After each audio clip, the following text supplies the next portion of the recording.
মেয়েদের ব্যাপারে যদি কিছু বলি যে ছেলেদের সবসময় আমরা রেড ফ্ল্যাগস খুঁজি, যে ছেলেদের এটা রেড ফ্ল্যাগ, ওটা রেড ফ্ল্যাগ, মেয়েদেরও কিন্তু রেড ফ্ল্যাগস আছে।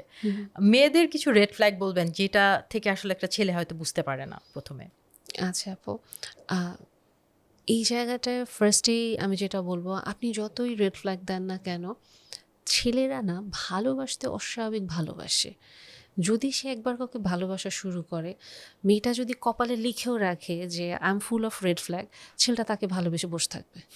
এবং সবাই যদি এসে তাকে প্রমাণসহ দেখায়, তাও সে তাকে বিয়ে করবে। এবং ইন্টারেস্টিংলি এই কাজটা একটা 20 বছরের ছেলেও করতে পারে, 30 বছরেও করতে পারে, 50-60 বছরেও করতে পারে, ছেলেদের প্যাটার্ন সেম থাকে। সো রেড ফ্ল্যাগ জিনিসটা আমি সবার আগে যে জিনিসটা বলি, যে যদি আপনি একটা জিনিস খেয়াল করে দেখেন যে আপনার পার্টনার অলওয়েজ এটা বিলিভ করে যে তার প্রতিটা প্রবলেমের সমাধান আপনি করবেন, মানে সে নিজে কোনো রেসপন্সিবিলিটি নিবে না। এবং তার অ্যাঙ্গার, তার রাগ কেমন, আমি অলওয়েজ এটা দেখতে বলি, কারণ রাগ দিয়ে শুধু রাগ বোঝায় না, রাগ দিয়ে তার ইম্পালসিভিটি, তার ডিসিশন মেকিং এবিলিটি এবং তার লাইফস্টাইল অনেক কিছু বোঝা যায়। কারণ কি, এক ইম্পালসিভ তার মানে তার যখন মনে চাচ্ছে সে খুব আবেগপ্রবণ হয়ে যাবে, যখন মনে চাচ্ছে সে হুট করে একটা কাজ করে ফেলবে।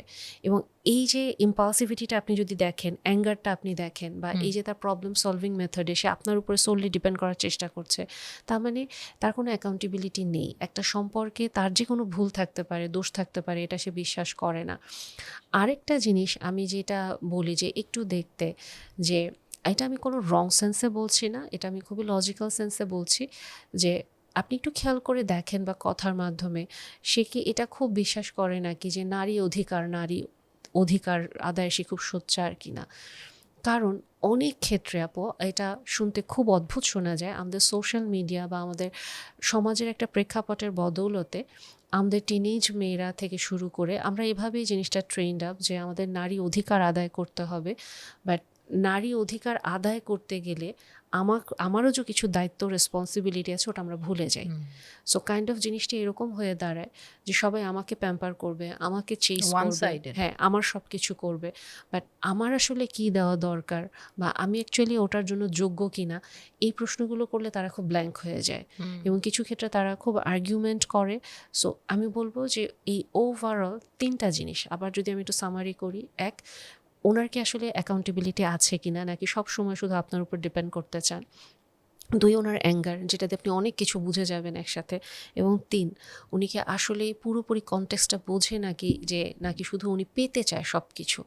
সো এই কয়েকটা জিনিস আপনি যদি খেয়াল করে দেখেন, আপনি তাহলে বুঝতে পারবেন। আর লাস্ট, হ্যাঁ এক্স্যাক্টলি, আর লাস্ট যে জিনিসটা, ওনার ফ্রেন্ড সার্কেল খেয়াল করেন। এটা খুবই গুরুত্বপূর্ণ, কারণ মেয়েরা অসম্ভব রকম গল্প করতে পছন্দ করে এবং তার ক্লোজ সার্কেল তাকে ইনফ্লুয়েন্স করবে মাস্ট।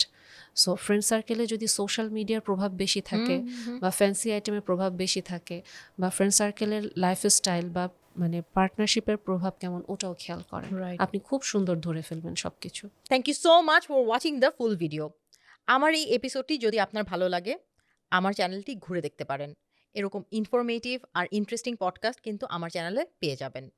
চ্যানেলটি সাবস্ক্রাইব করতে ভুলবেন না এবং আমার সাথেও থাকতে ভুলবেন না। Thank you.